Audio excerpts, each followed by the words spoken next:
All right, welcome back into another edition of Cash and Tickets. Getting started for week 2 of college football. Week 3, if you count week 0. I'm not sure that anybody counts it.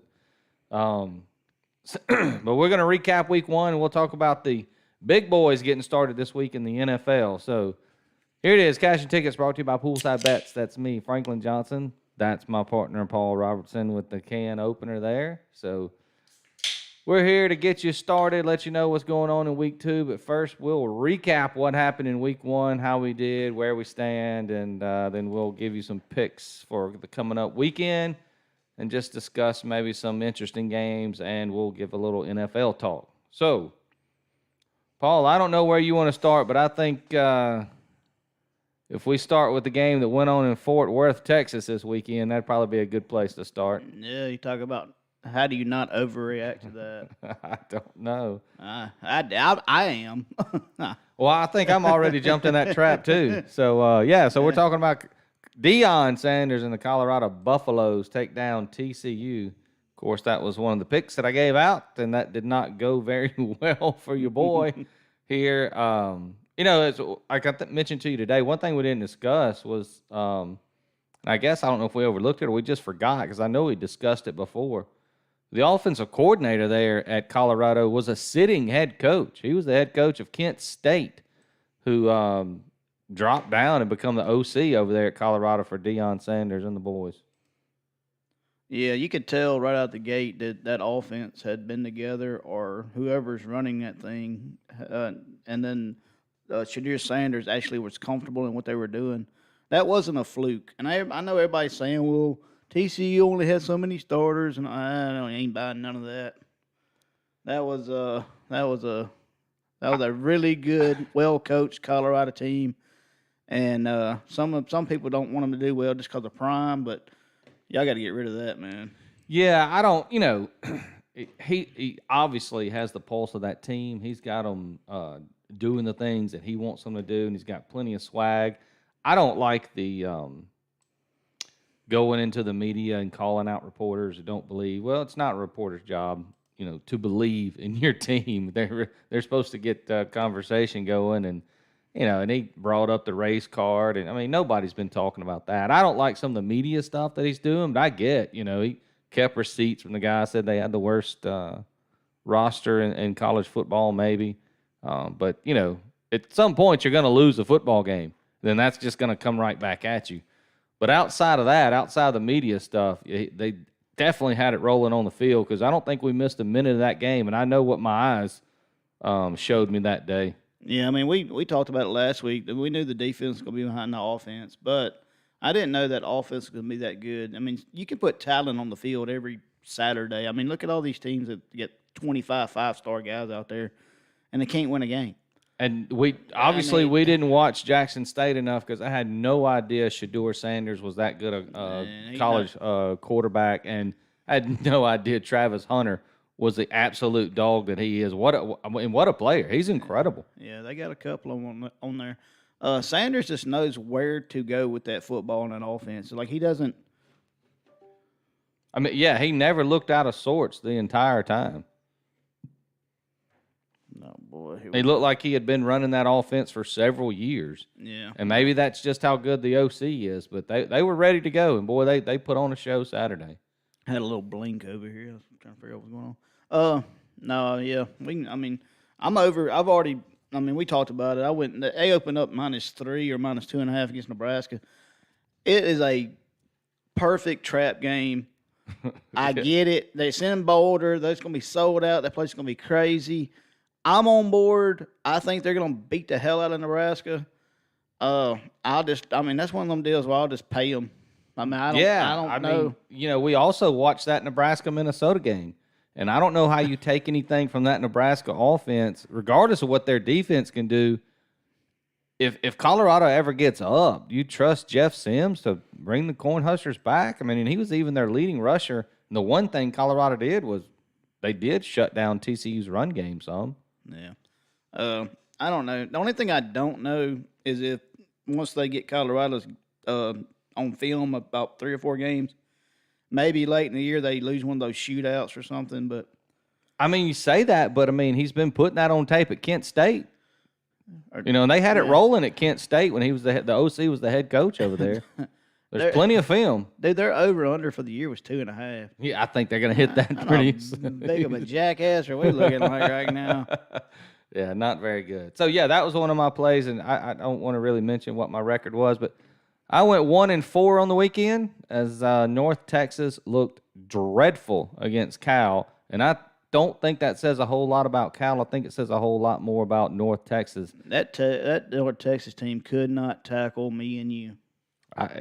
They just made a comedy of errors on offense. It just what a bad game. That's this bad. Even if I was, if I had the ball, I'd be looking for a place to lay down. And I bet I'd get 10, 12 yards just trying to anybody, lay down. Yeah. Before anybody touched you. Yeah, that was pretty bad. So, and then South Alabama had it close in the second half early against Tulane, and then again they kept shooting themselves in the foot. But Tulane's got a good quarterback, and he gets down there and scores some points for Tulane as they pull away late in the game against South Al to cover the 6.5. I had South Alabama in that game.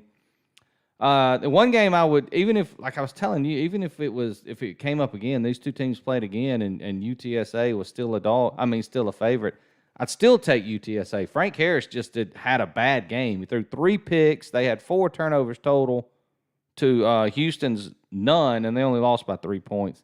I just think they came out sluggish in Houston. I think if they played again this weekend, that UTSA would win by 7, 8, 10 points. Just not a great showing by Frank Harris and the boys there. And the one game that I did hit, the Rutgers Scarlet Knights put a beat down on Northwestern. That one was pretty easy for everything that went on with Northwestern. They don't have the talent one, and then they had all the turmoil in the offseason. Too much going on, yeah. Yeah, so that one felt pretty easy. But let's get to somebody who did have a good weekend. Yay. So we'll start with the game you had here. Tennessee minus 28.5, Paul. That's a lot of points, but they got it done against the Cavaliers. Yeah, Virginia is just not very good. I mean, they went out there and they put that combination together with Brennan Armstrong and that OC. It's just going to take a while. I'm actually fading them again this week. So, but all joking aside, we did a lot of joking Saturday. I wasn't joking. You still loved everything you saw from Joe Milton? Nah, it's Joe Milton, man. He's gonna win a trophy. Well, that was a good pick either way. Western Kentucky Hilltoppers minus 11, I believe, or 11.5. Good on offense. I didn't understand that line. And it's normal. Like week 1 is usually the week you go, oh, dadgummit, you have to regroup and all that. So it's odd. It scares me that I did so well. And then I think this was it a Friday or I guess a Thursday night game? UConn covered against NC State. Yep, Jim Moore, good, well-coached team. That's kind of the same philosophy I used with UMass, and they went out there and got the hell. Yeah, that was your only blemish on the weekend. You had UMass plus 35 against Auburn, and Auburn just kept pouring it on late in that game. They had a chance to cover. I mean, I don't know what happened there. Hugh Freeze was sending a message, being typical jackass Hugh Freeze out there, not ruining my tickets and whatnot. Yeah, but, he did. I mean, that offense looked really good. I mean, they're going to be good on offense. It's just, I just don't trust that Auburn team. I don't know if it'd be hard for me to pick them. And then your other pick was the Liberty Bowling Green over. I think it was over 55.5, and they waited a little while to get going, but boy, they finally got it going in the second half. Yeah, they'll be fine.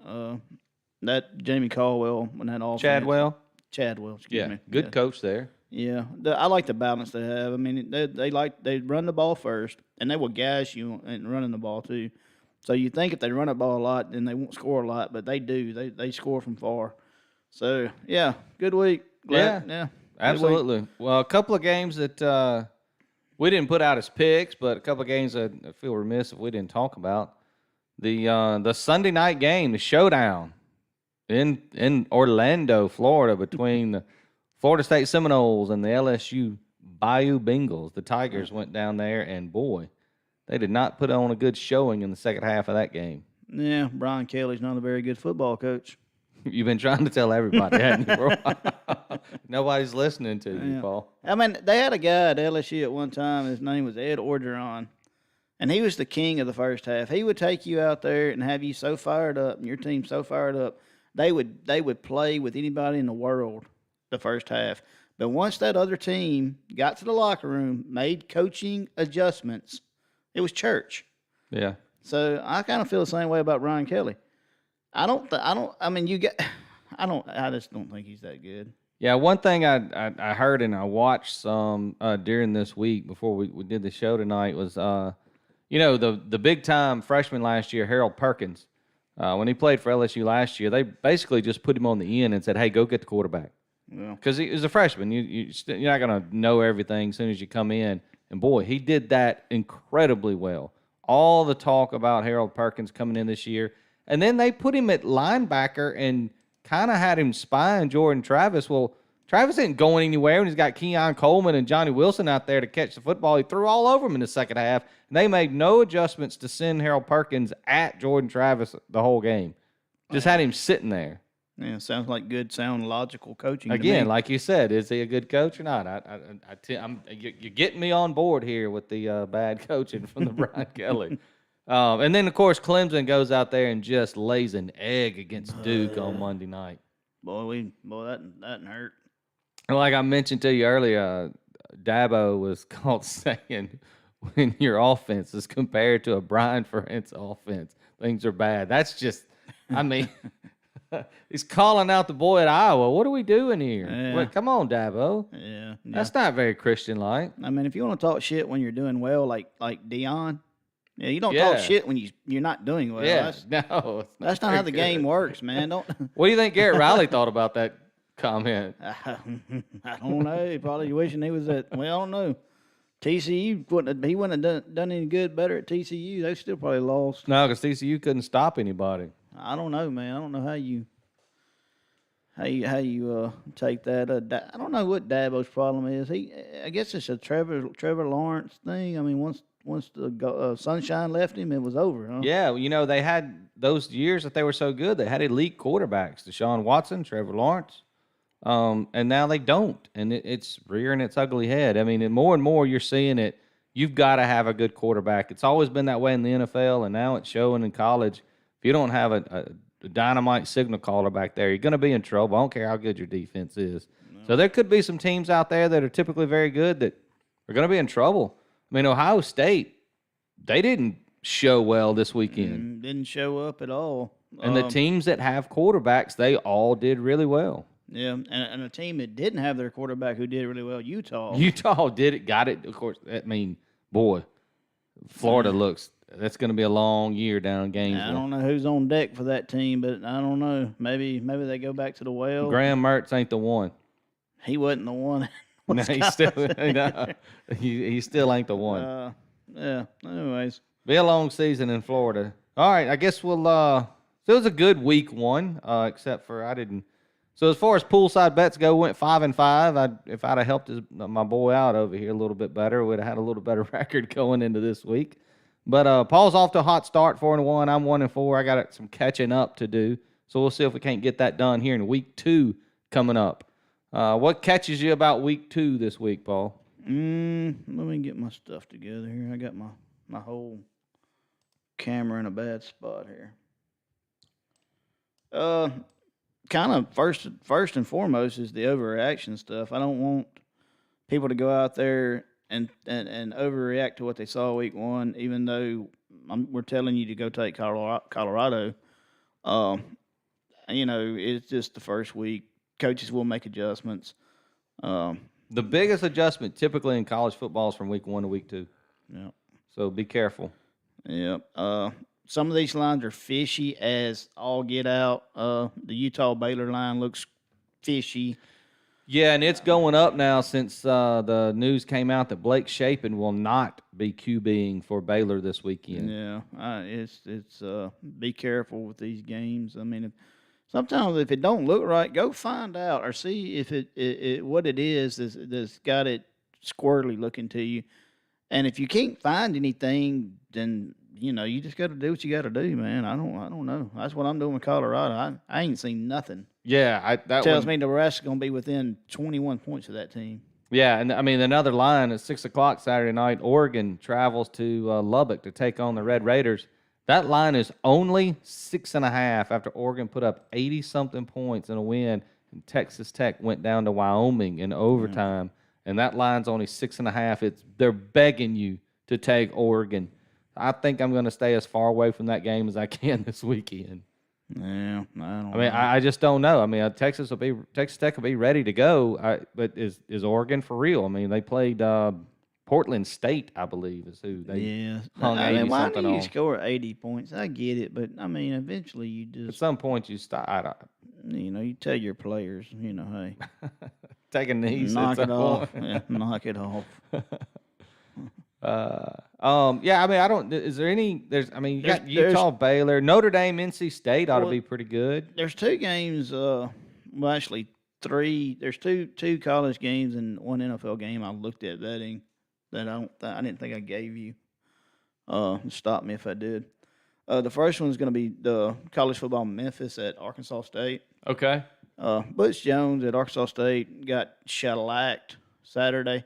Oklahoma, right? Yeah, they said he may or not been teared up crying on the sidelines. I don't know what kind of everybody that's ever known about Butch Jones knows that he's I don't know what the right word is, but he does things a little different. So, and he's probably maybe the best Pee Wee football coach as far as hey, it's all about the kids and them having fun, and they're gonna be everybody's a winner.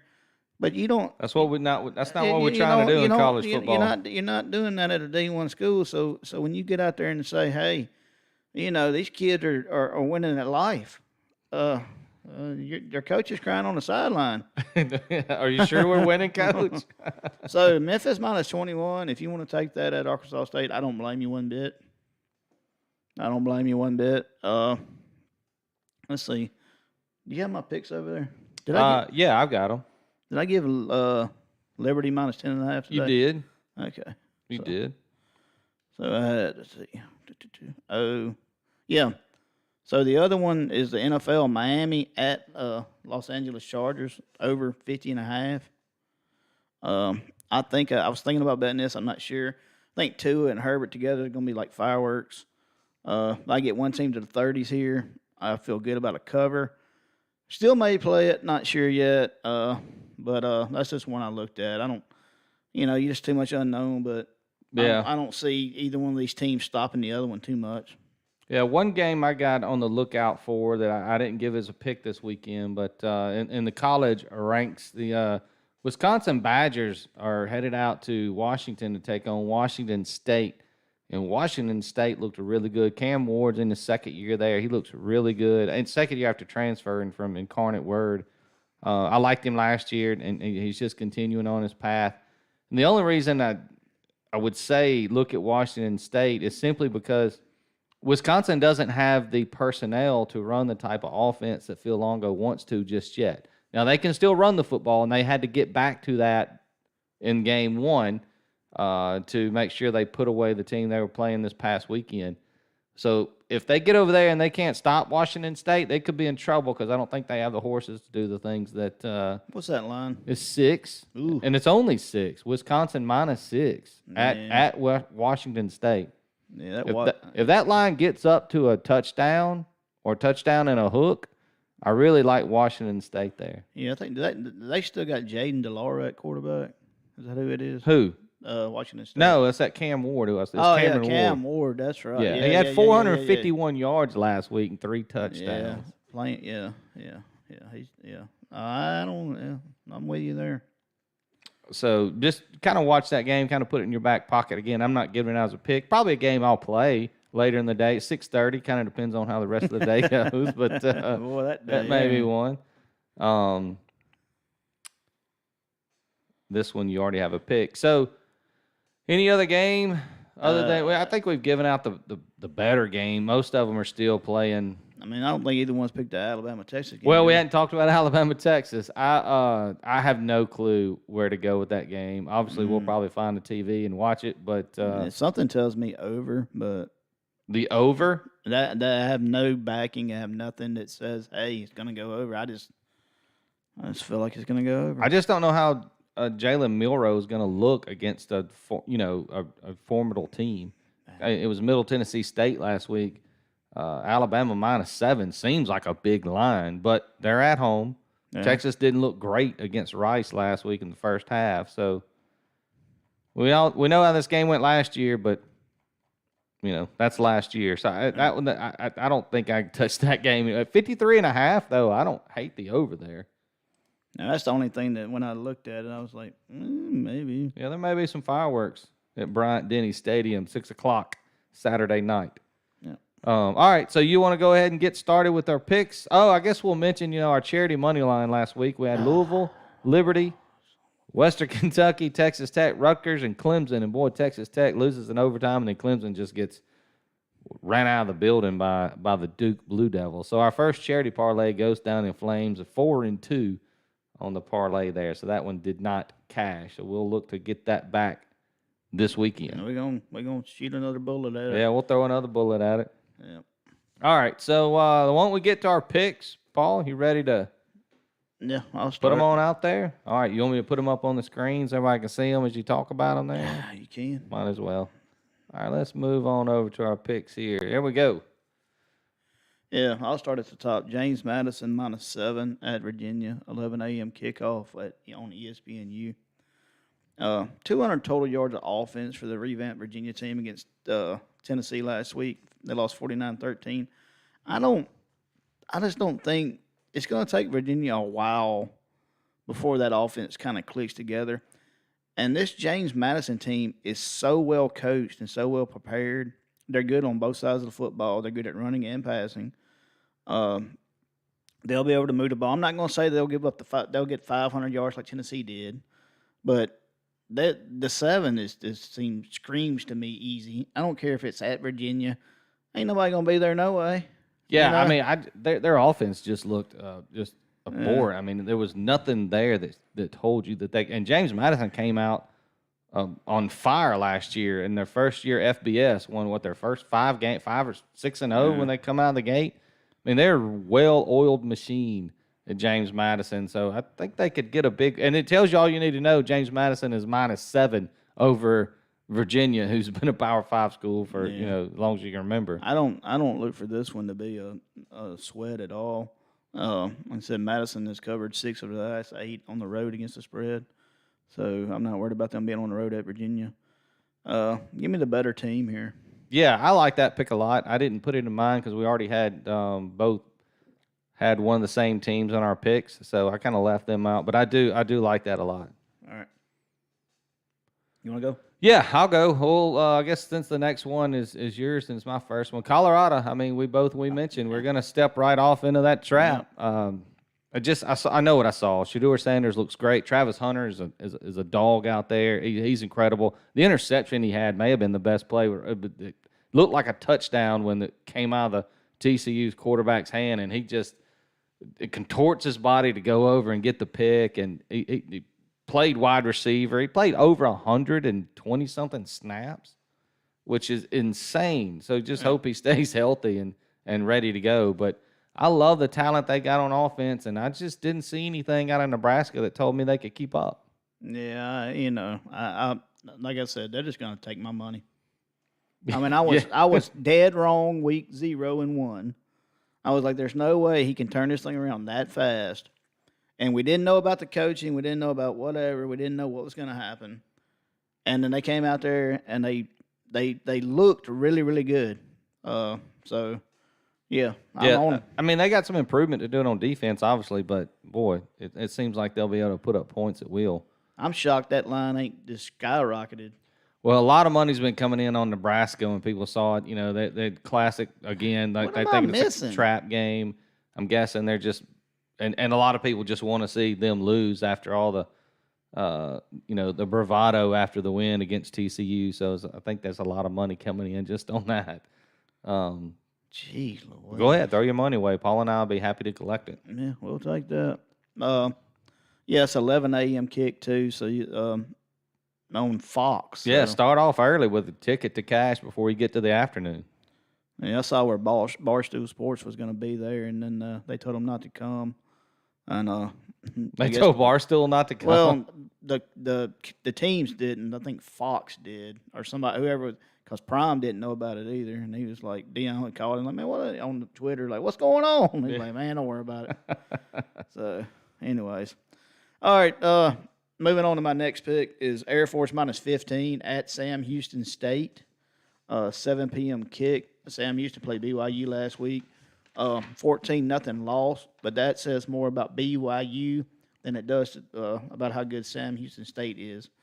Sam Houston State had 185 total yards, 38 rushing against BYU. And BYU, we always talk about grown-ass men, and they're 30 and 40 years old and all that. They're a sound football team. Yeah. But they also had 3 turnovers last week, and BYU only beat them 14-0. Yeah. They're not going to do that against Air Force. Air Force will get out there and run it, control the clock, and they will score and move the football. I think Air Force blows them out with that defense and that running game. They'll beat them by probably 30. Yeah, Sam Houston had, again, like I said, they had 0 points. The defense was okay, obviously holding BYU to 14, but the quarterback for Sam Houston threw 3 picks.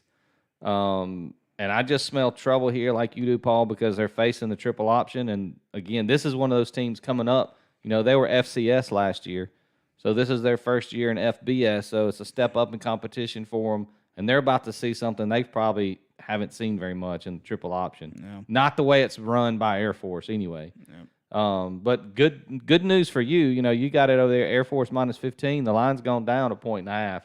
It's 13.5 now. So even better. Yeah, I like what we're doing here. That quarterback Air Force has got, he can throw it a little bit too, which is the one thing Air Force can do that Army and Navy can't. I think he may have had 80 or 90 yards passing in their first game. Which, I mean, mine would be 400. So, anyways, yeah, Air Force and a blowout here. I think it's going to get ugly and get ugly early. I'm with you there. All right, we'll go to a pick that a lot of people, if you're Ole Miss fans, you're probably hating that I'm putting this out there, and then some of you that that are big fans, like, yeah, let's get it. Anyway, I couldn't find a whole lot. There's some trap games out there this weekend, and then a bunch of games with teams 30, 40-point spreads that I just didn't want to really touch. But I like the Rebels going down to New Orleans and taking down the Tulane Green Wave. And here's my reason. I know Tulane took down South Alabama. The Rebels scored easy. Jackson Dart looks great in his second year in Kiffin and Charlie Weiss's system. Obviously, Quinshon Judkins is still there, even though he didn't have to do much at all, which I'm just kind of glad they kept him healthy, kept some tread off of those tires. No reason to run him 25 times against Mercer. No need to score 80 points. Well, they didn't. 73 is all they put up. The wide receiver core looks pretty good. You know, Trey Harris looked at the part out there. We'll see what he does in a step up in competition. The offensive line's got a lot of experience. They played a lot of guys. The defense played a ton of guys, which you don't typically see. So they're fresh going down there. It's going to be a good game, obviously. But here's my really reasoning why I decided to go ahead and add it today. Tulane lost their leading linebacker in Corey Platt, and I think he may have been the leading tackler, and I think they lost another big-time defender. So they're down 2 defenders, and Michael Pratt suffered an injury at the end of the South Alabama game. So he's not going to be completely healthy, and if he's not completely healthy, they don't stand a chance against the Rebels. Not that they can't score, I just don't think they can keep up. I think the Rebels are going to be able to score plenty. I see a double-digit win for the Rebels here on the road in New Orleans. Okay. I know. You, I know. But, why you do this, but okay. All right, I'm with you. Then go Rebels. Go Rebs. Had to do it. All right, fair enough. My next pick, I mean, I would give you That a kid? No, that I just can't. I just Well, want just give us a win. it wasn't going to be on the sheet again until I saw the injury report today from Tulane. You know, they're missing two huge contributors on defense, and that's really going to hurt them. All right, I like it. I think I like your enthusiasm and your confidence. Sure. Cincinnati at Pitt. Give me Cincinnati +8. I don't have the time and TV for this one, but Scott Satterfield and Florida transfer Emory Jones. They have this Bearcats offense rolling. I think this is a really good matchup. Pitt's defense pretty good. Narduzzi's been there for probably 10 years or so. The thing is, I don't like either one of these teams to win. If I had to pick it straight up, I don't really think that I could pick a side. Yeah. And if I'm going to get 8 points with either side, if it was Pitt +8 or Cincinnati +8, Taking the points. I like Cincinnati +8. I think Cincinnati can score more and put more points up. And I don't know. Over a touchdown, I just like Cincinnati, and that's got Satterfield. They scored. I think they had like 600-700 yards fucking total offense last week. So Yeah, I was looking here. The quarterback went for 345 and 5 touchdowns. Yeah. I tried to look at this game, and I just couldn't find any because that Pitt, the stats were great. Of course, they didn't really play anybody, but neither did Cincinnati. So I just don't know that. You know, Pittsburgh's been incredibly solid for the last 4 or 5 years. Yeah. And you know they're going to play really good defense. Yep. But the one thing you've noticed about Pitt over these few years is they play close games. Yep. They're going to give up a little bit. They're going to score some. So I think I'm with you. I just don't know. I couldn't find enough here to make myself, go one way or the other. Yeah. But I think I'm with you. If you can't pick a winner, just take the points in a close game. Yeah, if I was going to set the line on this thing, because I'm an expert, shit, I would have put it as like a Pitt -3 because of the home, or even less than that. So give me Cincinnati +8. All right. Well, we'll Bearcats. move on. Yeah. All right. 2:30 game here. Big game, big matchup. Of course, it was last year, but both of these teams ended up finishing 5-7 last year. But you got Texas A&M Aggies headed down to Miami to take on the Miami Hurricanes. The offense looked just. I know they didn't play anybody. I get it. But if you watch how Wegman operated Petrino's offense, it just looked so much more fluid and had a rhyme and a reason to it than A&M's offense has in the last few years. I think they may have the best wide receiver duo outside of Florida State with Keon Coleman and Johnny Wilson. So I'm banking on Petrino still being able to call the plays here in week 2. Yeah. It may get to week 4 or 5 before Jimbo Fisher wants to stick his nose in there. If he has 2, 3 and outs, then it's going to be trouble. Yeah, Miami looked pretty good on defense against Miami, Ohio. They only gave up 3 points. Their offense looked a little discombobulated to me, and I don't think Mario Cristobal is a great in-game coach. Great recruiter. He's getting guys come, but I just don't know how good of a head coach on game day he is. I don't either. So I'm kind of banking on that, and I had this stat for you. Jimbo Fisher's 15-0 in road or neutral site games in Florida, and 60-9 overall in the state. Oh, my. So, and I know he coached at Florida State, but still, it's pretty, in the state, he's pretty good. So he's going back to his stomping grounds down there, I guess you could say. And let's see if we can't get A&M to win by a touchdown here and take down the Hurricanes and get this cover. Let's go cash a ticket. Yeah, I'd like to cap it back at you. I don't have a real feel. So for yeah, it. you're probably like me on the Cincinnati Pittsburgh. I didn't know what I was seeing or reading there. So No, I didn't. I just didn't see. I didn't watch any of the A&M game. I went back and watched some. I just wanted to see what that offense looked like. Yeah. Because it's looked so discombobulated the last couple of years. Like they didn't have a plan each play. No, the talent is there to do whatever they want. The money's there. The talent's there. Arguably, the coaching's there. I just don't know how they just got to put it all together. Can they do it? Of course they can. Yeah. So, yeah, I'm with you.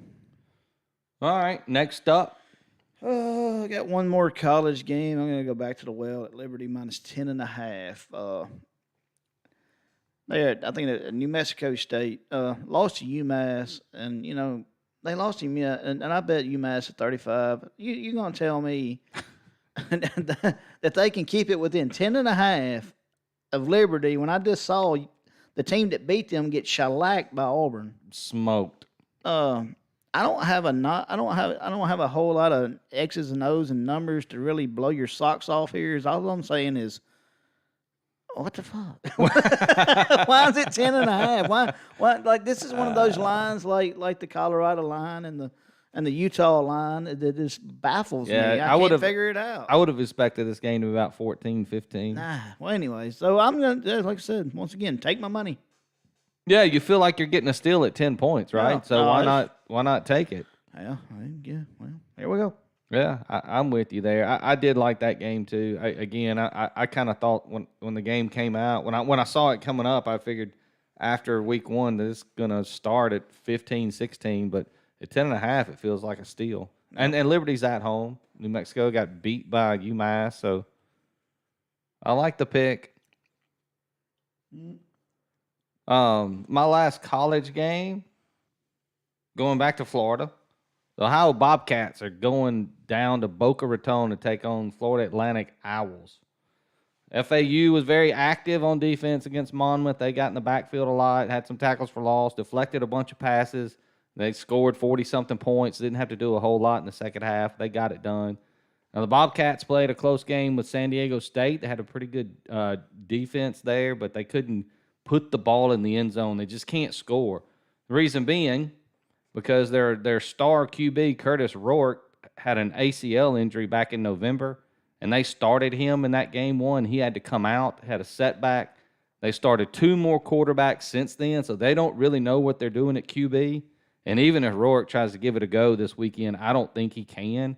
So I'm just betting on FAU's defense to be able to get after whoever Ohio puts at QB there, and I think FAU can cover this 3.5 pretty easily. Yeah, I really like Tom Herman going there and taking that job. That offense will be really, really good. Because coaches that have been there can get it done at Florida Atlantic. Kiffin got it done there, and we'll see. And Tom Herman, I don't think it just worked at the bigger schools, but it seems like he could probably get it done at Florida Atlantic. Yeah, sometimes you got to reset, and I think that's the great. He took a year off, and that's where he landed. So. Yeah, I just think they're balanced, and they're going up against a team that doesn't know what they're doing at QB because their big guys hurt. So that's why I'll take the home team to cover the 3.5. All right, I like it. I think I'm to my last game. Yeah, you're in the NFL now. Yeah, Nuffle means not for long in this league. Yeah, no. Starting up Thursday night. Yeah, I got one pick. It's an under. I may go bet that over on the Miami-Los Angeles game. But so my official pick for the podcast is Philadelphia at New England, 325 kick, under 45. Two good defenses going at each other here. Bill O'Brien returns for the Patriots. The one thing about that is when he was at New England as an offense coordinator, he was really, really good. They put up all sorts of numbers, but they also had a young man there named Tom Brady. Yeah.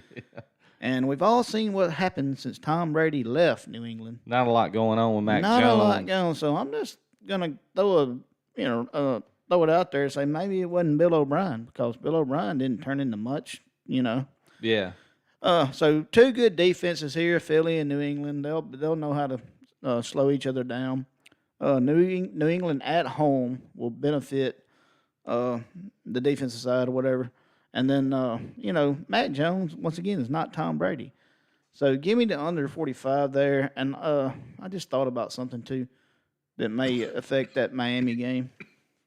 Is that game at Miami? Or the Dolphin game or the A&M Miami Hurricanes. Game? Yeah, it's at Miami. Yeah, it's a hurricane moving through there, too. Awesome. So check that for your weather. And the NFL for sure, there's a hurricane going to be moving through probably late this weekend. So before you, go out there and make your bets, don't just make sure you get all your information from you because I saw that earlier. I don't know why. It just dawned on me I know why because I saw Miami when I was talking about the other one. Yeah, I mean, that could obviously affect the over-under there in that A&M Miami game. I don't think that's going to change my mind on the 4.5. A&M go out there and get 2 touchdowns and win it 14-6. Yeah. I mean, it was 14-9 last year was the total score. So not a lot of course, they both sucked on offense last year. So we'll see what this year brings. Yeah, I got 2 games in the NFL, and both of these games really are more about the teams I'm picking against than the teams I'm picking with. So the Jacksonville Jaguars are going to travel to Indianapolis, and for Jacksonville, they're a team on the come up. You got Trevor Lawrence is starting to deliver on all the hype when he came out of college. Had a really good year last year. He's got some decent wide receivers, Evan Ingram at tight end. They've got Travis Etienne at running back. The defense was solid. They're going up against a rookie QB who none of us think should even be an NFL quarterback, and Anthony Richardson. Just my opinion. I'm sure he'll prove me wrong, go out there and throw for 500 yards.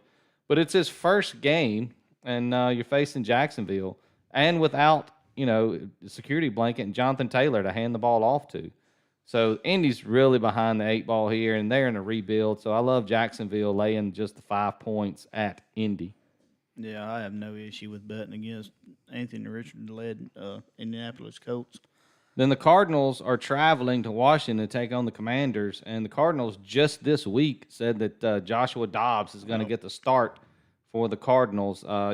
Basically a career backup guy who's coming in there to get the start because they released the guy they thought was going to, Colt McCoy after 3 preseason games. They get rid of him. Just complete rebuild there. I think they're in tank for Caleb Williams mode. Probably. So I don't even know if they're trying to win. It just seems that way. And now Sam Howell's a QB at Washington who I really like, and he's got a new OC in Eric Bieniemy. We know what he's done with Patrick Mahomes there. I just think Chase Young and that defensive line for the Commanders is going to be all over that offensive line for Arizona. Wow. And Joshua Dobbs is going to have a long day. So I'm laying the 7 points with the Commanders in Washington. Yeah, I am in 2 Survivor leagues. One starts week 2, and the other one starts week 1. And my first pick is the Commanders in that Survivor league. So, oh boy! Oh yeah, there we go. So if you're watching, if you're looking on the screen, if you're actually when you watch this video, you'll see that obviously I went 1-4 last week. Paul went 4-1. So as poolside bets is concerned, we're 5-5 after week 1. You see our picks. We went 6 picks this weekend, but we both have one that's the same. So we hope Colorado gets home there. We got a little NFL mixed in there. Congratulations, Nebraska. Yeah. And I just realized that in our charity Moneyline Parlay that we're putting up there, we also had the Jags and the Commanders in there. But all they got to do there is win.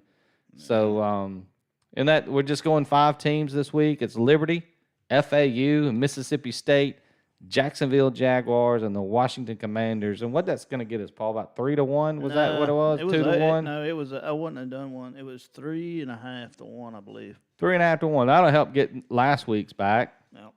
If we can pull that off. So we look forward to a lot happening week 2. We will actually be sitting in the BetMGM Bar and Grill at Gold Strike Casino this Saturday, trying to watch our teams get it home. And good luck to everybody out there placing your bets. You can, if you'd like to fade me this week, I can't blame you after going 1-4 and you want to ride with Paul. I can't blame you there. No. After the 4-1 week. Anything you want to bring up for the upcoming week NFL, Paul, outside the games we picked? Yeah, but I don't think you want to go into it. Well, we might as well. All right. So the big matchup this weekend, 12 o'clock Sunday, the San Francisco 49ers are going to travel up to Pittsburgh, take on the Pittsburgh Steelers. Breaking news today, Nick Bosa finally signs his big contract, so Nick Bosa's back in the fold, but he'll probably be on a pitch count. And that's not good for the home team. It's in Pittsburgh. I think our offense. I'm a Steelers fan. He's a 49ers fan. So if you don't know, now you know. I think that Steelers offense is going to finally get out of its own way. I hate our offensive coordinator, but I think they're going to maybe let Kenny Pickett call the plays. I hope. I don't know how it's going to work, but I just got to have faith that it's going to work. Yeah. There's all the talent in the world on the offensive side of football. No reason why this team can't get back to what it's normally supposed to be, top of the AFC North. But until they get rid of Matt Canada, who knows what they could possibly be. But, yeah, I'm going to be pulling for them. I mean, the 49ers are the cream of the crop of the NFL right now. Short of an injury last year, probably would have been in the Super Bowl, probably would have won the Super Bowl. So, I don't know. If we can beat the 49ers week 1, I get a little more faith in Canada. I love Mike Tomlin. I think he's the best coach in the NFL. I'm with you there. He's one of the top 2 or 3 coaches in the NFL for sure, if not the best. So I couldn't ask for a better head coach there. I just wish our offense coordinator would, I don't know, maybe read a book or something. I have no idea what to tell him. Anyways, yeah, that's where I'm at. Go Pickens. Hope Pickens hits a deep pass here, gets his career started with a bang. I don't know. I guess Steelers. Yeah, 17, 49ers 13. There you go. Well, look, obviously I'm fired up about the offense. We got Debo did not hold out this year, and he said that he's determined to hit what he did in 2020, which will be great. Brandon Ayuk is still on the come up. Of course, you got Christian McCaffrey in the backfield. George Kittle's a little banged up. I don't know if he's going to play this weekend, so that could be a little blow. But I just love the way Kyle Shanahan dials up an offense. He can show you everything all first quarter. Then that's only to set up what he's going to do in the second quarter to hit you with a big play. So I'm excited that Brock Purdy is healthy. I think they're going to be just fine on offense. Defense scares me a little just because Nick Bosa is just now getting back into the fold. So I don't think he's going to play that much. Javon Hargrave coming over from Philly, it really helps fill some void there. Of course, he's a interior defensive lineman. He's not an edge rusher, and probably have one of the best linebackers in the league, in Fred Warner. So it ought to be an incredible game because honestly, if you ask me, I know Nick Bosa won Defensive Player of the Year, but I think T.J. Watt may be the most impact defender in the league when he's healthy. He just has trouble staying healthy. So I'm worried about what he can do to disrupt our offense. I can't pick him to lose, but I'm not going to pick the spread. I'm not going to pick, I'm not going to bet on him or pick the spread. So I see something maybe like 20-17 in the first week. Maybe there's not a whole lot of stops going on there. 20-17, 21-17. I'll call it 21-17 49ers game 1. Gotcha. All right. Well, I don't know if we'll be around each other during that time, but we'll see, I guess. Well, I still have to, I still got to live with my wife who's a big Steelers fan, so that'll be fun. This is also true. One of the things we like to do also is the money line, where the money's going stuff. I think we should wait till week 3 or 4, like we said in the first podcast. So I'm looking at them as we speak, but it don't really say much because nobody knows anything about where the money's going. Yeah, I just kind of would rate. Once we get a feel for what it's going to be, and everybody kind of gets their feet wet on this thing, then we'll see where the sharp money's going versus the Joe money. So to speak. I'm really curious about that Nebraska-Colorado game because I know there's been a ton of people out there just hammering Nebraska just for the heck of it. But I'm guessing there's a lot of people jumping on Colorado too. So the money may just be split, and that's why the lines are not moving much. You and I talked about it. We expected this thing to balloon up after everything happened, and it is stuck at 3. Yeah, 84% of the money against the spread is on Colorado. But the line's not moving. That's That's not great. 75% of the money straight up's on Colorado. I'd imagine there'll be some late money on Nebraska coming in. Probably waiting to see if that line will go up. Opened at 7.5, down to 2. That can't be right. I thought it opened. It opened shorter than that. No, that can't be right. It was 1.5 when I first saw it. I got it at 3. I don't think this line's right. But if you're going to give me, did we put Colorado in our charity money line? No, we did not. That would have been there's no way they lose that game at home. After everything that went on last week, it's hard to see them losing at home. But I might throw them in that one too. Who would you replace? Yeah, who would you replace? Or if you were going to place one of those teams in the charity money line with Colorado, or would you add them? Well, I'd feel better adding them because if I say take out FAU, then that makes me feel really bad about my FAU minus 3.5 pick. But in fairness, you were the one that suggested FAU, so it made me feel better about my FAU 3.5. Yeah. And I'm sure they'll win by 3. So I'll Adam? still lose the charity parlay. Charity parlay will win. I'll still lose the minus. I'll lose by the hook. Are we willing to go 7 teams on the money line parlay? Get Well, we're only at 5. 1, 2, 3, 4, 5. Oh, 16. Yeah. No. Yeah, we did 6 last week. We're just at 5 right now. Yeah. That money line right there would get us to 4.5 maybe. Probably so. Okay. Yeah. One other NFL game that I think is intriguing, just because I don't know the health. I know he's going to play, but that Bengals-Browns game ought to be interesting.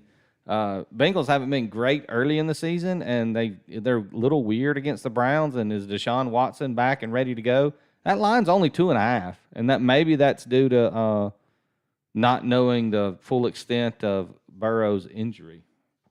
Doesn't that seem like a short line? Of course, it's a division game. It's the AFC North game. It's in Cleveland. Last year, Cleveland played them really, really tough at both games, I believe. So, yeah, I don't know if under a field goal is where I'd have stuck it, but I mean, if you say mine under a field goal for the home team, you're pretty much saying that they're going to be right there at the end of it. I mean, it's not. I mean, why would you? That's a funny line, man. Yeah, that line kind of has got me. And then the Sunday night game, Cowboys-Giants, right out of the gate. Boo. So good luck to my mom and her Cowboys, even though I will not be rooting for them come Sunday night. Go Big Blue, I guess. I know we got some Packers fans out there. They got a divisional game too at Chicago. That'll be a good one. The Jordan Love era gets started. See what that no-name wide receiver crew can do with Jordan Love. Yeah, I don't think there's. I think it's going to be some crying going on in Wisconsin. It's like Devontae. Well, no, he's gone. No, it's Randall. No, he's gone. Who's left? There's not Romeo Dobbs. Maybe? Romeo. Yeah, Dobbs, and then I don't know who Ben else Scantling, is over there. no, he's gone. He's gone. I don't. Nobody left. Honestly, I can't think. I mean, and then all the hype around Justin Fields this year, and the Bears are at home. And that line's is actually Chicago's favored by a point. Yeah. Romeo Dobbs has a hamstring. He's questionable. Oh, boy. Oh, boy. He's the only one I know. This could be ugly. Justin Fields will probably run for 2 touchdowns that are both over 30 yards. He'll probably have 60 yards rushing, 2 touchdowns, and 85 yards passing with a pick or something like that. That line's basically a pick. Packers are getting a little money bet on them. They like the over. The over? What is that? The over 42? I don't know, man. They're going to score 42 combined points? We'll find out together because I ain't touching it. I'm sure my boy Audie will let me know as soon as they go out there and blow out Chicago in the first game of the year. So picture him and a cheese head. Yeah. All right, so